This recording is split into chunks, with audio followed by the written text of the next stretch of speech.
Welcome back.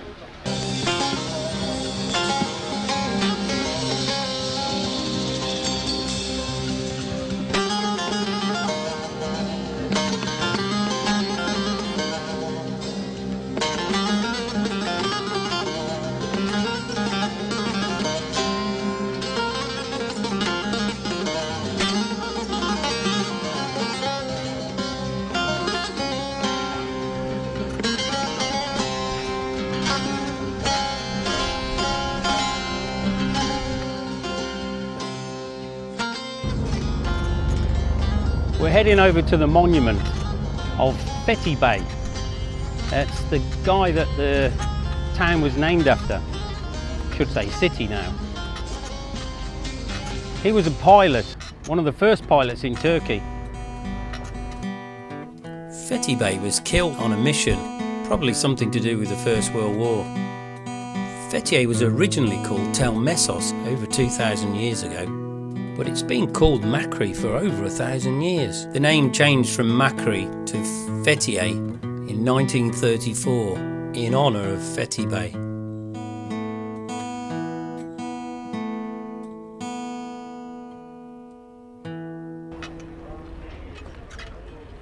Kolay gelsin.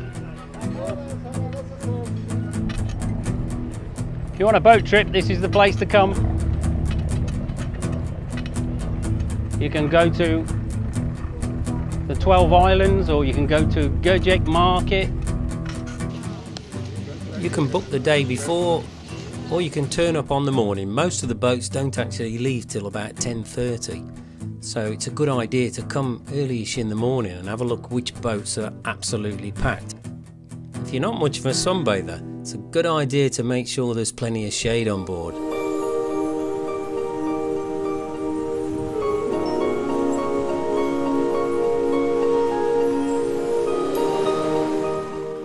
They all serve alcoholic drinks on board. They're a little bit pricey, but not over the top.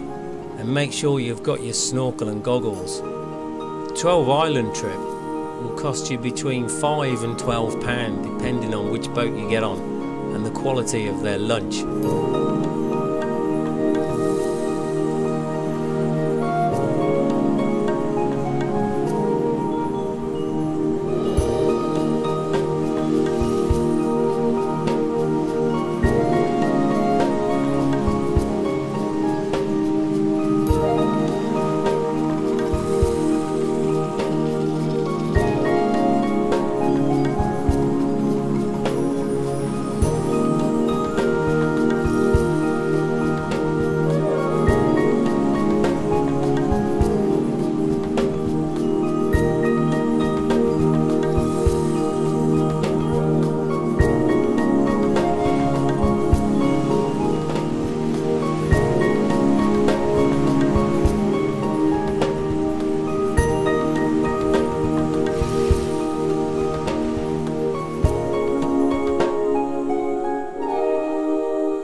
This is the centre of Fethiye. We're going to take a little stroll to an area where most tourists never go. When you take the steps leading to the houses on the hill overlooking the town, you'll find a maze of quiet, narrow streets and steps leading up to the hillside houses.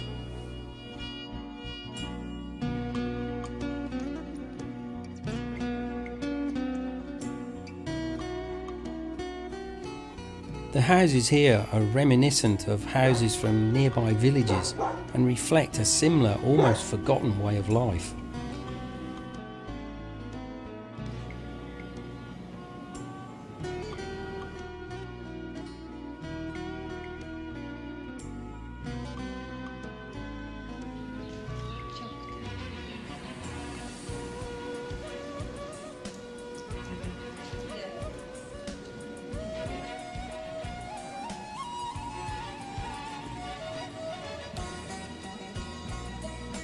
And we were very lucky to meet this old lady.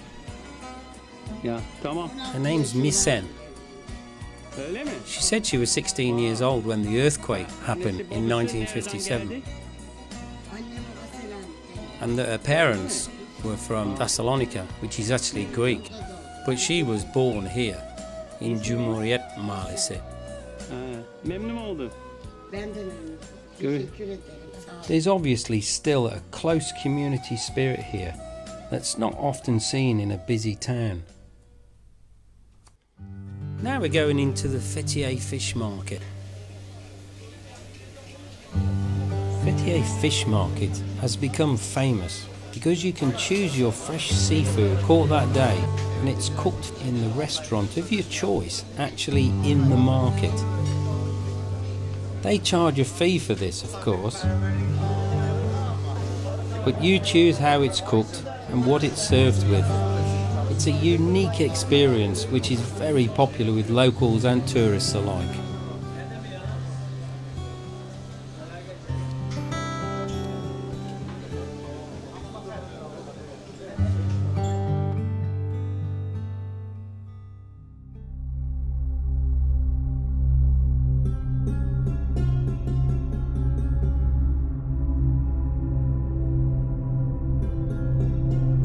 After paying a 5 lira entry fee, you will be surprised at the amazing artifacts in this small museum. Many are from the ancient Roman and Lycian archaeological sites within about 30 miles of Fethiye. Some of the more recent additions are from Tulos, the ancient ruins at Yaka, which I'll be covering in a future programme.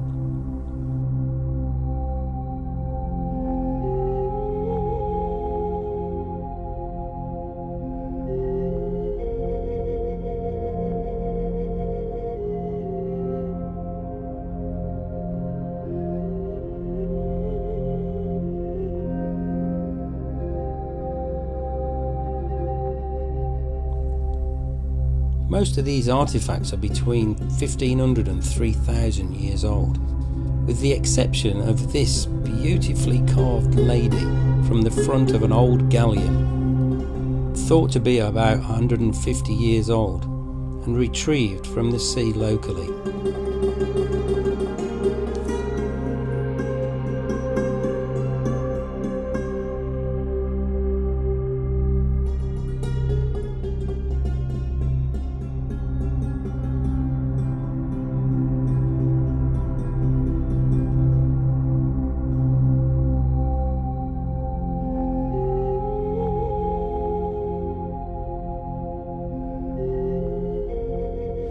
Fethiye Museum is a fascinating place to visit, especially on a rainy day. When you're travelling around, you might come across these trees. They've got very fine little leaves, like, can you see them? If you squeeze the leaves and then smell your hand, it's black pepper or red pepper. And if you look carefully on the tree, you'll find clumps of red peppers, and you can pull them off and crush them up at home and use them in all your cooking. Great, isn't it? You may come across these pelicans when you're around the promenade. They flew here by mistake a few years ago and never went home. They're often found at this pool in a seafront restaurant because they feed them, but they are free.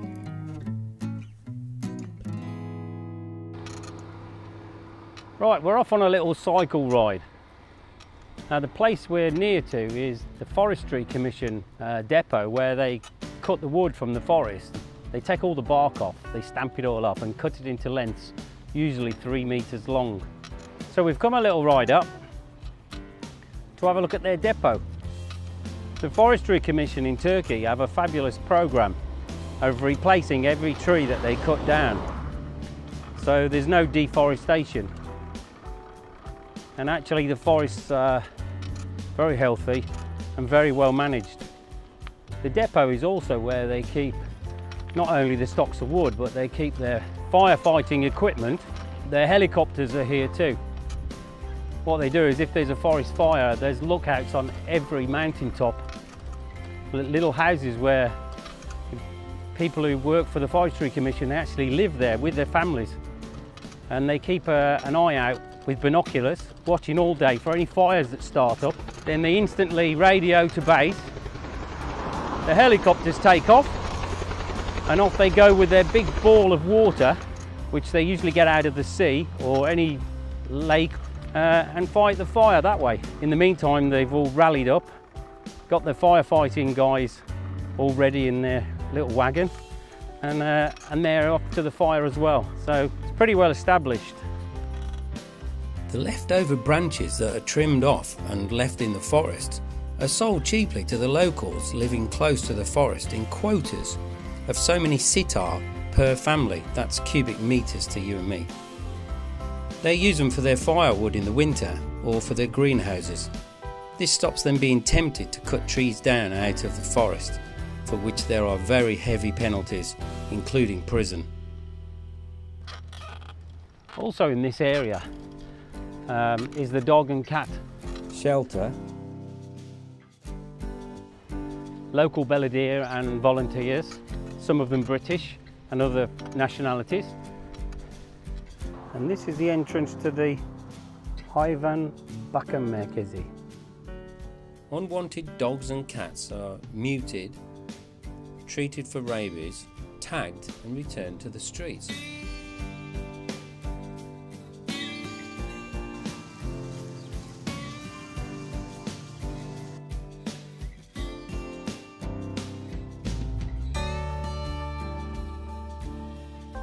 The dog side is mostly funded by Fethiye Council and donations, but the cat side is only supported from donations, and the workers here, mostly foreigners, are all cat-loving volunteers. If you'd like to make a donation, there is a PayPal link on their Facebook page. And you'll find that's AA Fethiye Sokak Kedileri Hastanesi, which is quite a mouthful, so that's why I've written it down.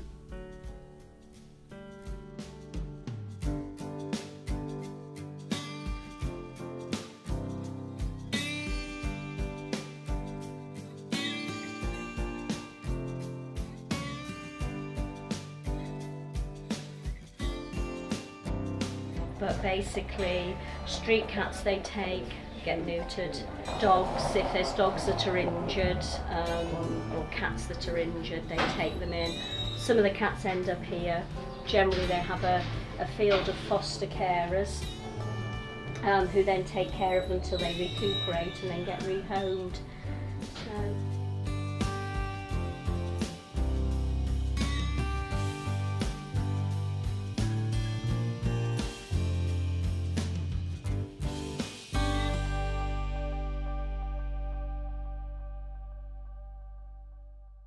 The other thing that a lot of people are not aware of is there is actually a go-karting track. It's a little way out of Fethiye and Chalish, but you'd have to come up on a bus or get some sort of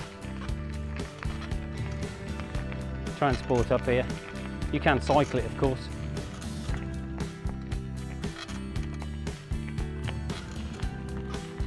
Amazing place. And there's no one here. Merhaba. There was one guy there looking after the place, and I asked him when this place was built, and he said it was built in 2008. Apparently it belongs to one of the owners of one of the tourism company, and it only gets busy at the weekends, but it is open in the evening. If you give him a call beforehand, make sure he's here. Mostly people come up here in private cars or sometimes in little minibuses. Come on. Apparently there's only 4 cars. These are pretty fast as well. They're obviously not little kids' play toys.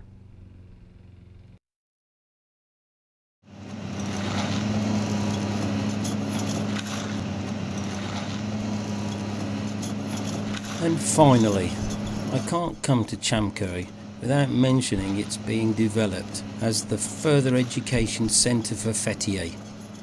Numerous schools, colleges and even a sports hall.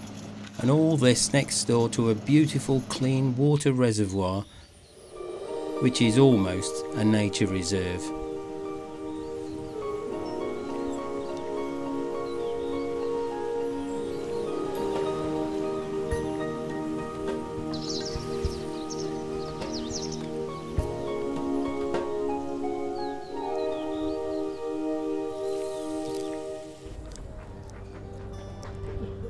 The local Beledier, that's the local council, they've implemented a recycling program and cleaned up all the streets in Fethiye. They've got these little 3-wheeled motorbikes, which are like small dustbin lorries, if you like. And they have places all over the town where you can put recycling. They're one of the first towns in Turkey to actually do recycling. Unfortunately, the villagers don't understand that when you throw rubbish in the rivers or streams, that the rubbish carries on down to the sea or becomes someone else's rubbish further down the river.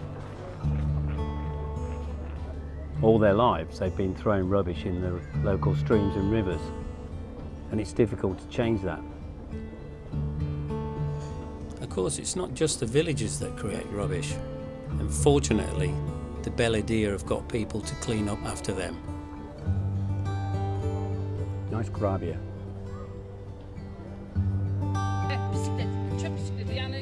After chatting with her and establishing that it was called a rubbish bicycle, or chip bisikleti, says she works from 7:30 in the morning till 7 at night and only has Sunday off.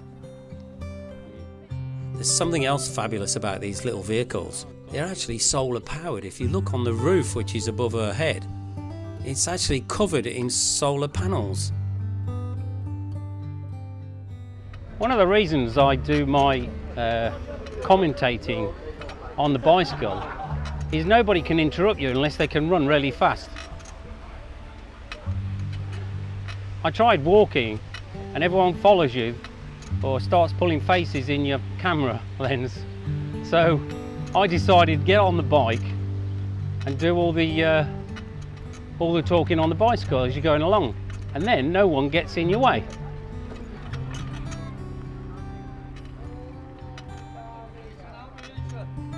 Çekiyorum vay.